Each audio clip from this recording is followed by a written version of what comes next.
Todos acharam, amados? Capítulo 6 do livro de Neemias, verso 1, diz assim: Sucedeu mais que, ouvindo Sambalate, Tobias, Gesem, o Arábio e o resto dos nossos inimigos, que eu tinha edificado o muro e que nele já não havia brecha alguma, ainda que até este tempo não tinha posto as portas nos portais. E Sambalate e Gesem enviaram a dizer: Vem e congreguemo-nos juntamente nas aldeias, no vale de Ono. Porém, intentavam fazer-me mal. E enviei-lhes mensageiros a dizer: Estou fazendo uma grande obra, de modo que não poderei descer. Porque cessaria esta obra enquanto eu deixasse e fosse ter convosco? Amém? Até aqui. Quero apenas repetir a parte A do versículo de número 3, que diz assim: Estou fazendo uma grande obra, de modo que não poderei descer. Feche os olhos, curve tua cabeça. Maravilhoso Deus e querido Pai do Senhor, obrigado por esse tempo precioso que o Senhor nos dá nesta noite, de poder se assentar na tua casa e ouvir a tua palavra, Senhor, ser ministrada aos nossos corações. A mim, Senhor, te peço especificamente que o Senhor me dê graça e sabedoria, para que eu possa ser um vaso, um instrumento em tuas mãos nesta noite, para abençoar a tua igreja, abençoar as famílias. Que esta mensagem, Senhor, possa adentrar o coração do teu povo. Que o Senhor aceites o meditar do meu coração, Senhor, e que no abrir da minha boca, a tua igreja, o teu povo seja edificado, exortado, consolado e abençoado, Senhor, por esta ministração, em nome de Jesus. Amém. Queridos, esse texto que nós lemos, ele nos conta um fato que ocorre na vida de Neemias. Neemias, a boa parte dos irmãos aqui sabem que Neemias foi um grande líder. O capítulo 1 nos fala que Neemias, ele era o copeiro do rei, e que no momento, ao servir o rei, levar a taça de vinho ao rei, o seu rosto, o seu semblante se encontrava triste, cabisbaixo, caído. E isso era um mal penal. E a pessoa não tivesse com um sorriso estampado no rosto, alegre, servindo ao rei, aquela pessoa era penalizada com a morte. E Neemias, ele estava muito triste. Por quê? Eles estavam cativos na Babilônia. E o rei estava agora no governo, o Império Persa, dos Medos e dos Persas. Neemias estava nesse reino, ele era um súdito desse rei. E ele era o copeiro, o servidor do vinho do rei.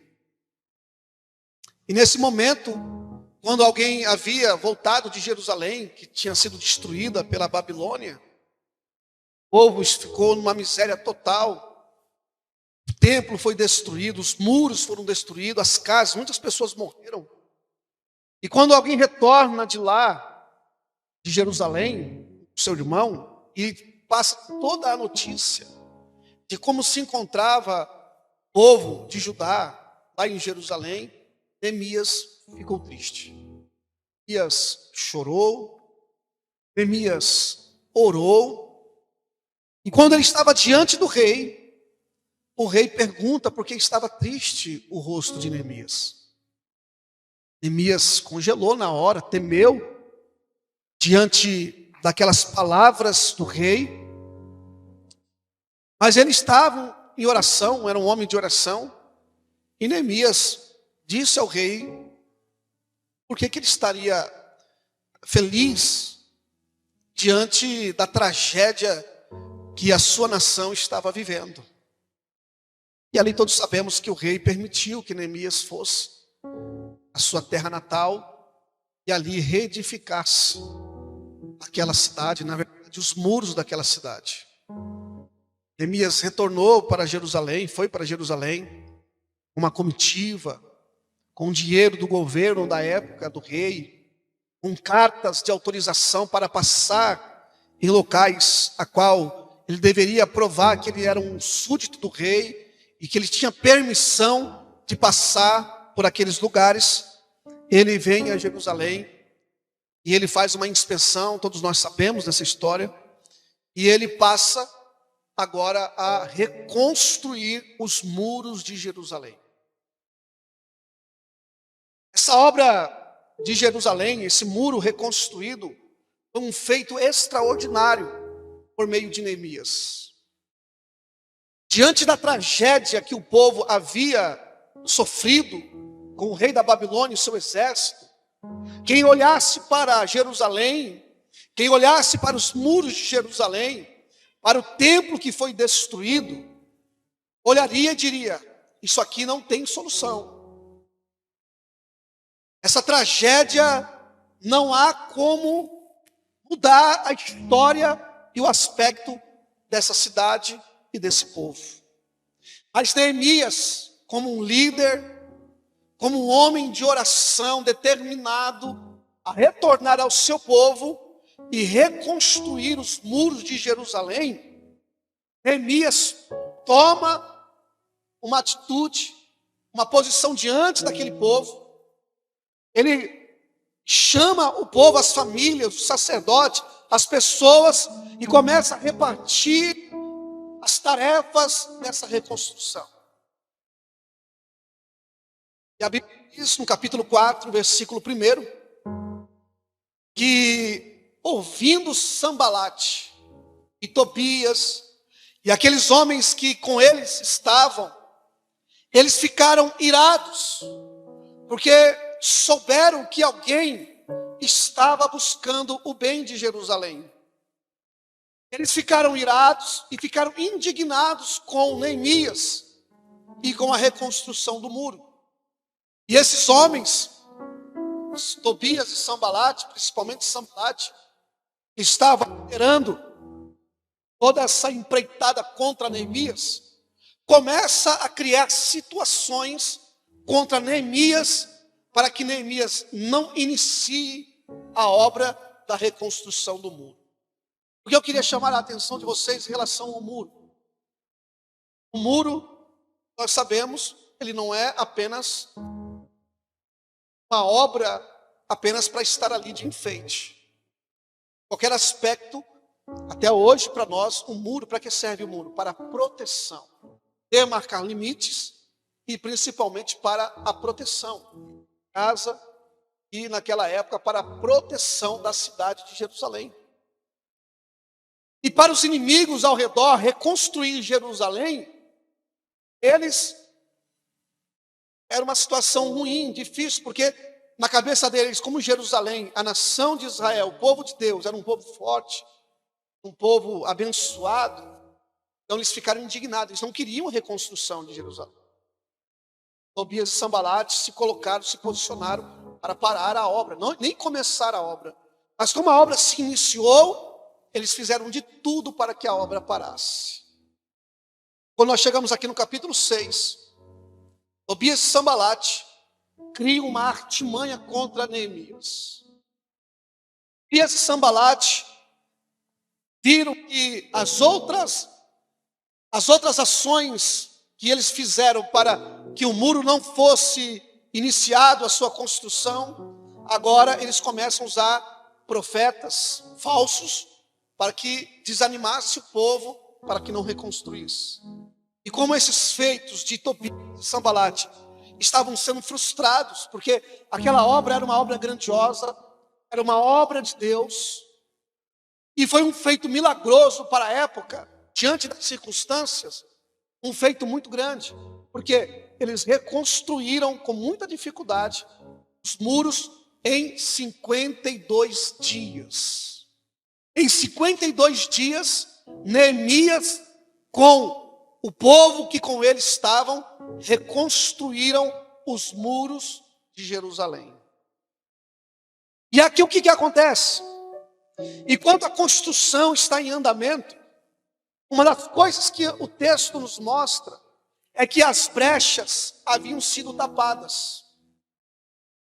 Do aspecto simbólico, espiritual, que a Bíblia nos fala sobre brechas, que muitas das vezes é uma legalidade que nós damos. É um caminho que nós mesmos, muitas das vezes, permitimos que seja aberto, ou por alguma situação, aquela brecha se abriu, e é uma legalidade que damos para o nosso inimigo, porque na antiguidade, os inimigos aproveitavam as brechas dos muros para invadir e atacar. É uma das estratégias do inimigo. Isso não é diferente em nossas vidas. O diabo, ele olha para nós, o inimigo olha para nós, isso não é o diabo, pessoas também. As pessoas sempre querem ver um defeito, porque brecha é um defeito. Elas sempre querem ver um defeito em nós, para nos atacar, para nos acusar. Assim o diabo também faz. O diabo vai sempre querer olhar um defeito em você, um defeito no seu casamento, um defeito na sua família, um defeito em alguma área, para que aquela brecha seja uma oportunidade para ele te atacar. Só que Neemias, no muro, já havia tapado as brechas. Então, eles viram que não tinha nenhuma condição de eles entrarem pelas brechas e atacar o povo, desanimar o povo. Então, ele cria uma outra situação, que é a situação, a ênfase que eu quero dar nesse texto aqui. Neemias, ele convidou Neemias para uma conversa. Ele convidou Neemias para se congregarem juntos, para um bate-papo. E Neemias disse: eu não posso descer, eu estou ocupado, estou realizando uma grande obra, por isso, porém, eu não poderei descer para ir ter convosco. E a palavra descer aqui, irmãos, ela nos denota e nos simboliza uma questão que a Bíblia, ela dá dois parâmetros simbólicos sobre a palavra descer. O primeiro, nós vemos como exemplo quando Jesus se encontra com Zaqueu. E Jesus fala assim para Zaqueu: Zaqueu, desce depressa, porque hoje me convém pousar na sua casa. Nós temos em outro texto, em Jeremias capítulo 18, que Deus manda Jeremias descer na casa do oleiro. Essa conotação nesses dois textos, como também em outros textos, ela nos dá o entendimento que para nós termos um encontro com Deus, para que nós possamos ter uma experiência com Deus, em algum aspecto da nossa vida nós precisamos descer. E esse descer tem a ver com o quê? Com humilhação, com humildade, abrir o coração, se quebrantar diante do Senhor, descer aos pés do Senhor, isso é descer. Ela também nos dá a palavra descer uma outra conotação agora negativa. E essa questão negativa do descer, eu tomo como exemplo aquele homem que desceu de Jerusalém para Jericó. Nesse descer de Jerusalém para Jericó, saiu da sua posição, saiu da sua cidade natal, porque o foco aqui é Jerusalém, para descer para Jericó. No meio do caminho, foi atacado por bandidos. Lhe roubaram tudo o que ele tinha, bateram nele e largaram ele como passou o samaritano. Mas antes de passar o samaritano, descia pelo mesmo caminho, diz o texto, um sacerdote. Como também descia pelo mesmo caminho um levita, sacerdote e levita, ministros da casa de Deus, que estavam descendo pelo mesmo caminho que aquele homem havia descido. Eles, com o coração fechado, não se importaram com o que havia sido roubado, que havia sido maltratado, que havia sido judiado, apanhou, ficou ali caído como...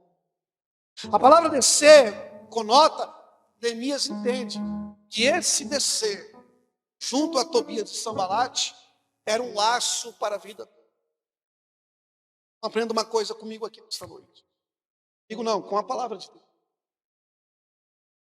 Muitas das vezes o inimigo ele vai querer impedir a obra de Deus na nossa vida.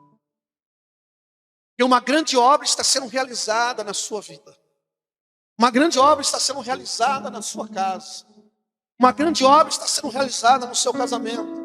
Uma grande obra está sendo realizada na vida dos seus filhos. Na sua vida profissional. Uma grande obra está sendo realizada em qualquer área da sua vida que você entenda que ali precisa de um milagre. Deus está realizando uma grande obra. E muitas das vezes o inimigo, ele virá com conversas, ele virá com ataques, ele virá com situações assim como Tobias e Sambalate vieram. E disseram para Neemias, desce que vem conosco. E Neemias entendeu, disse, não, eu não posso descer e ter convosco. Porque eu estou responsável, eu estou ocupado, eu estou realizando uma grande obra. Então, muitas das vezes o inimigo ele vai intentar contra você para que essa grande obra seja paralisada. Para que esse grande projeto seja frustrado. O diabo vai usar palavras, o diabo vai usar ataques espirituais, o diabo vai usar situações familiares, amigos, situações contrárias, para que essa grande obra seja paralisada. E a resposta que você tem que dar, ela tem que ser enfática, assim como Neemias deu a resposta a Tobias e Sambalate. Eu não posso descer, eu não posso me distrair, eu não posso me desocupar dessa grande obra que Deus está realizando na minha vida, na minha casa e na minha família. Preste atenção. Filipenses capítulo 1, versículo 6 diz assim: que eu estou convencido, diz o apóstolo Paulo, que aquele que começou a boa obra, olha só, irmãos, ele está convencido de que Deus, que iniciou uma grande obra na sua vida, Ele é poderoso, Ele vai terminar esta obra em vocês. Ele está dizendo, Ele vai completar até o dia de Cristo Jesus. Então eu digo para você nesta noite, não pare, querido, não desista do teu sonho, do teu projeto, da sua casa, não desista daquilo que Deus está realizando, porque Deus está fazendo uma grande obra. Tobias e Sambalate é a personificação do diabo naquele momento, dos inimigos, de situações que querem tirar nossa atenção daquilo que Deus está fazendo. Preste atenção, muitas das vezes damos mais atenção por aquilo que as pessoas pensam, por aquilo que as pessoas estão falando, por situações que estão sendo, do que a obra grande que Deus está realizando. E a obra é grande. E Deus te chamou para esta obra. Deus está dizendo, fica firme, não desista, continue trabalhando naquilo que eu entreguei para você, continue sonhando, continue projetando naquilo que eu estou fazendo. Não desista. Às vezes eu sei que diante das circunstâncias, diante das situações, o desânimo vem, a frieza nos abate, a tristeza toma conta da nossa alma. E a gente olha ao redor, a gente olha para as situações, a gente não vê solução, a gente não vê uma resposta, parece que o céu travou. O inimigo diz assim, agora que eu vou paralisá-lo, é agora que eu vou paralisar ela, é agora que eu vou dificultar o caminho, ele vai desistir. No momento que eu dizer para ele descer, e Deus está dizendo, não desce agora, não ceda não, continue firme no propósito, porque Deus está realizando uma grande obra. Quem está entendendo, diga amém. Eu não sou de fazer isso, mas vira para o lado, diga para o teu irmão, não desista, porque Deus está realizando uma grande obra. A resposta de Neemias é enfática, irmãos, ela é direta. Estou estou fazendo uma grande obra e de modo que eu não posso parar. E não posso descer para ir ter convosco. Alguns exemplos na Bíblia, irmãos, de homens que diante de uma circunstância desceram. E nesse descer que eu coloquei, pontuei como uma forma negativa que a Bíblia nos revela, em alguns acontecimentos, esses homens desceram por esse caminho. Por exemplo, Sansão. Juízes capítulo de número 14, versículos 5 ao 6. Diz que Sansão, que era um homem forte, cheio do Espírito Santo, nazireu, homem separado por Deus desde o ventre da sua mãe. Ele desobedeceu aos seus pais, não acatou os conselhos de seus pais e desceu a um lugar onde naquele lugar o foco do propósito, aquilo que Deus estava realizando através dele, aquela atenção foi tirada dele. Situações que nós conhecemos da história, na vida de Sansão, que por conta de ele descer, e a Bíblia não fala que ele desceu uma vez, várias vezes, no capítulo 14, no capítulo 15, ele desceu para Filiste, para os filisteus, o lugar que não era para ele onde ir, o que não era para ele fazer, com pessoas que não era para ele conversar, ele foi. E o pai e a mãe diziam, não, mas aqui não tem pessoas melhores, aqui não tem pessoas do nosso povo. Ele, não, eu quero aquela que agrada os meus olhos. Desceu na terra dos filisteus. E a Bíblia diz que por conta dessa atitude de ele descer para lá, dia Dalila o enganou. Seu cabelo foi cortado. Sansão perdeu a visão, perdeu as forças, perdeu a liberdade, enfim, perdeu a vida. Outro exemplo que eu posso dar aqui para vocês é o de Abraão ainda. A Bíblia diz que Deus abençoou muito a vida de Abraão. Mas Abraão estava num caminho, num propósito para Canaã. Deus disse para ele, Abraão, toda essa terra aqui eu vou te dar. Eu vou te abençoar. Eu vou multiplicar a tua descendência. Em ti serão benditas todas as nações da terra. E ele vai no propósito que Deus havia dado a ele. Só que quando ele chega lá, a primeira coisa que acontece, uma grande fome na terra. Às vezes Deus aponta o caminho para nós e nós queremos tomar o nosso rumo. Queremos tomar as nossas próprias decisões. Queremos fazer do nosso jeito. Deus está falando, não. Canaã que eu estou te dando. Canaã que você deve ficar, porque é lá que está marcado em você a promessa que eu vou realizar na tua vida. É lá que eu vou fazer você crescer. É lá que eu vou te abençoar. Eu vou abençoar os que te abençoarem. Eu vou amaldiçoar os que te amaldiçoarem. E ele chega em Canaã. Ele havia prosperado, ele havia enriquecido. Tinha muitos bois, muitas vacas, muitas ovelhas. Tinha muitas pessoas ao seu serviço. Só que a seca veio sobre aquela região. A fome abateu aquela região. E ele, com solução, ele disse para sua esposa, vamos descer para o Egito. Vamos descer para o Egito. Porque no Egito tem um bom e um melhor. No Egito lá está prosperando. No Egito as coisas estão crescendo. No Egito as coisas estão acontecendo. E lá quando ele desce para o Egito, ele compromete os seus bens. Ele compromete o seu casamento. Ele compromete a sua família diante do rei, do faraó do Egito. Diz que a Bíblia, 12, versículo 10 diz, e havia fome naquela terra. E desceu Abrão ao Egito. Para peregrinar ali. Deus havia falado que ele ia ser peregrino em Canaã. Mas ele falou assim, eu vou peregrinar no Egito. Porquanto a fome tomava toda aquela grande região. Deus teve que criar um outro processo. Deus teve que falar com o rei do Egito. Deus teve que entrar no sonho do rei do Egito. Deus teve que tratar com o rei do Egito. Situações que Deus teve que criar para que Abraão entendesse que o propósito dele era em Canaã, não era no Egito. E às vezes nós pensamos, nós traçamos os nossos trajetos, nós traçamos os nossos propósitos, quando Deus diz assim, o propósito quem traça sou eu. Quem aponta o caminho sou eu.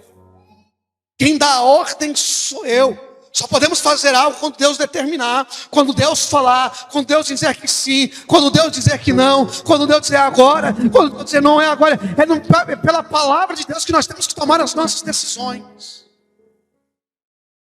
Eu não tenho autonomia de tomar as minhas decisões próprias. Uma vez que eu entreguei a minha vida para Jesus, agora o Senhor da minha vida é Ele. E é para Ele que eu tenho que prestar conta. É para Ele que eu devo. Ele é o meu senhorio da minha vida. E Ele preferiu descer para o Egito. E às vezes circunstâncias nos forçam a tomar atitudes e decisões que não é para ser tomada. Circunstâncias nos levam a fazer, a desejar, a querer aquilo que Deus não quer. Assim aconteceu com Jonas. Olha só, Jonas tinha um chamado. Deus tinha separado Jonas como profeta. Deus falou assim: Jonas, vai para Nínive, prega contra ela. Jonas falou assim: não, eu vou para Tarsis. A Bíblia diz que ele pagou um navio e desceu para Tarsis. E no navio desceu para o porão do navio. Você vê que o aspecto da vida de Jonas é só descer. Às vezes decisões que tomamos nos faz descer ao nível mais baixo. E o que acontece? Ele paga o passagem, ele desce para Tarsis, ele desce para o porão. E Deus manda uma tempestade no mar, que assola o navio. Todos nós conhecemos a história. Coisas se perdem, pessoas ficam apavoradas. Ele prejudica toda aquela viagem daqueles homens, até que os homens o jogam. Ele, o grande peixe, traga Jonas. Por quê? Porque Jonas desceu. Tomou um percurso que não era para ser tomado. Tomou uma decisão que não era para ser tomada.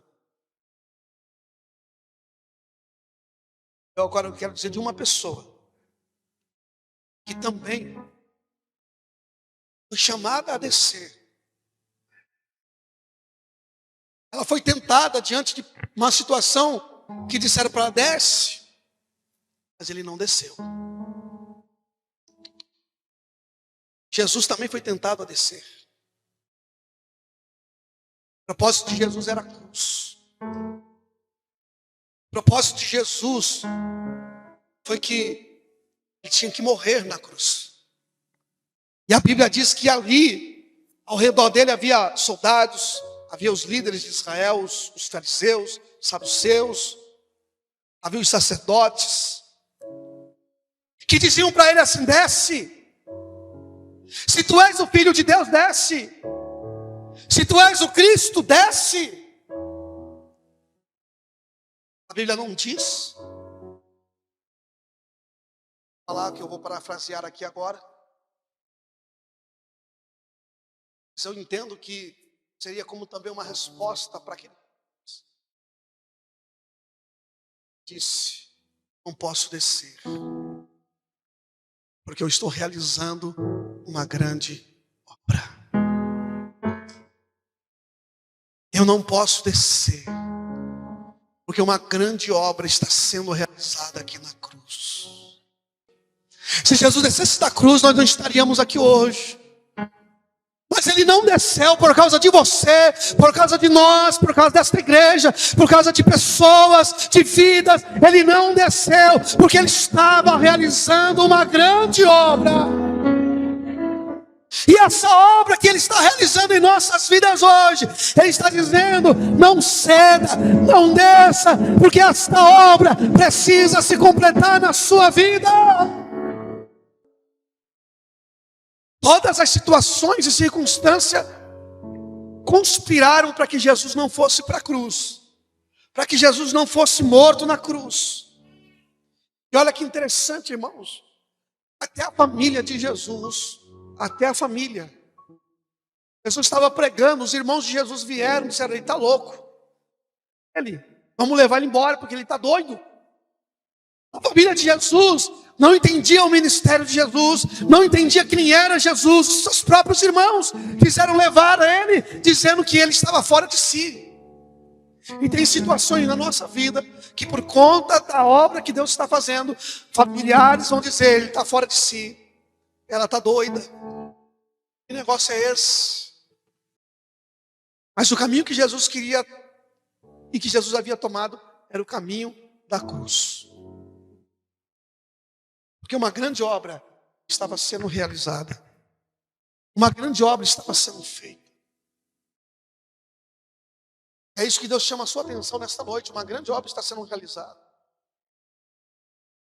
Amigos, familiares,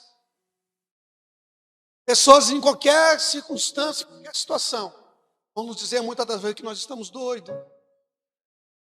Quer continuar insistindo? Quer continuar acreditando? Que projeto doido é esse aí que você tem? Que sonho é esse aí? Deus não vai realizar, Deus não vai fazer. Você é doido, para com isso. Deus manda te dizer: não dê ouvidos. O que eles querem, que essa grande obra, incrível que pareça, mais difícil que seja nós aceitarmos, estou dizendo, coloco isso no âmbito familiar. Muitas das vezes, aqueles que não querem ver o nosso progresso, que não querem ver o nosso crescimento, estão ao nosso redor como família. Muitas vezes estão dizendo: para, porque essa obra não pode continuar. Mas Deus está dizendo para você: continue firme, insista, porque essa obra é grande. O que eu estou realizando é grande. Não desça, não ceda por causa deles. Não pare o que Deus está fazendo na sua vida por causa de pessoas. Continue naquilo que Deus disse que Ele vai fazer. Abrace o ministério que Deus disse que é para você abraçar. Faça aquilo que Deus disse que é para você fazer. Ainda que as pessoas digam não, ainda que elas digam para você: para, você vai dizer: eu não posso parar, eu não posso descer, porque aquele que me chamou está realizando uma grande obra na minha vida. E assim fizeram com Jesus, disseram: desce da cruz, porque esse projeto, essa obra tem que parar. Ele disse: não posso descer, porque eu estou realizando uma grande obra.